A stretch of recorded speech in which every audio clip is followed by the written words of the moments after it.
નગરપાલિકાના 8 વોર્ડના ચૂંટણીનું મતદાન શાંતિપૂર્ણ માહોલમાં પૂર્ણ થયું હતું. માંગરોળમાં 97 ઉમેદવારોના ભાવિ ઈવીએમમાં કેદ રહ્યા હતા. માંગરોળમાં આવેલ કુલ 46 મતદાન મથકો પર 87.20% મતદાન શાંતિપૂર્ણ વાતાવરણમાં મતદાન સંપન્ન થતા ઈવીએમ મશીન સીલ કરી સ્ટ્રોંગ રૂમમાં પોલીસ બંદોબસ્ત તૈનાત કરી આસિસ્ટન્ટ કલેક્ટર વંદના મીણાની દેખરેખ હેઠળ કેદ કરવામાં આવ્યા હતા. સ્થાનિક સ્વરાજની ચૂંટણીને લઈને સવારથી જ મતદારોમાં ઉત્સાહ સાથે લોકશાહી પર્વની ઉજવણી કરવા, પોતાના મતાધિકારનો ઉપયોગ કરવા મતદાન મથકો પર લોકોની લાંબી લાઈનો જોવા મળી હતી. માંગરોળમાં સવારે 7 વાગે મતદાન શરૂ થતા દિવસ દરમિયાન તમામ બૂથો પર પોલીસ બંદોબસ્ત અને તંત્રના સુંદર વ્યવસ્થા સાથે શાંતિપૂર્ણ માહોલમાં 2 મતદાન મથકો પર ઈવીએમ મશીન બગડ્યાની ફરિયાદ આવતા તાત્કાલિક બીજા ઈવીએમની વ્યવસ્થા કરાઈ હતી. બીજા કોઈ અનિચ્છનીય બનાવ ન બને અને હાલ દરેક પક્ષના ઉમેદવારો તેમજ અપક્ષ ઉમેદવારો પોતાની જીતનો દાવો કરી રહ્યા છે. ત્યારે સત્ય ખબર તો તારીખ 18/2/2025ના રોજ મતગણતરીએ સાચી હકીકતની ખબર પડશે.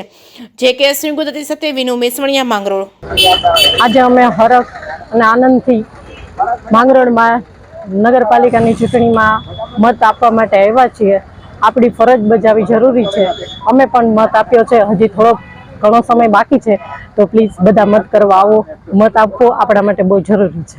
માંગરોળ नगरपालिका में चूंटनी प्रक्रिया बहुत ही शांतिपूर्वक संपूर्ण થઈ ગઈ છે, જેમાં 67.20% જેટલું મતદાન થયું છે ટોટલ 8 વોર્ડ માટે.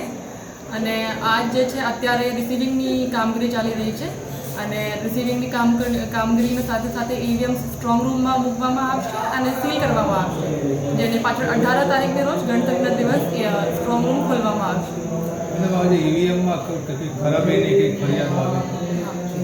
અમારી પાસે ઈવીએમની ફરિયાદે આવી હતી, જ્યાં જે જગ્યાઓ પર થોડી ખરાબી હતી ત્યાં અમારી પાસે દર વોર્ડ માટે 3 ઈવીએમ મશીન જે છે રિઝર્વ હતી, તેમાંથી અમને તરત જ મોકલી હતી.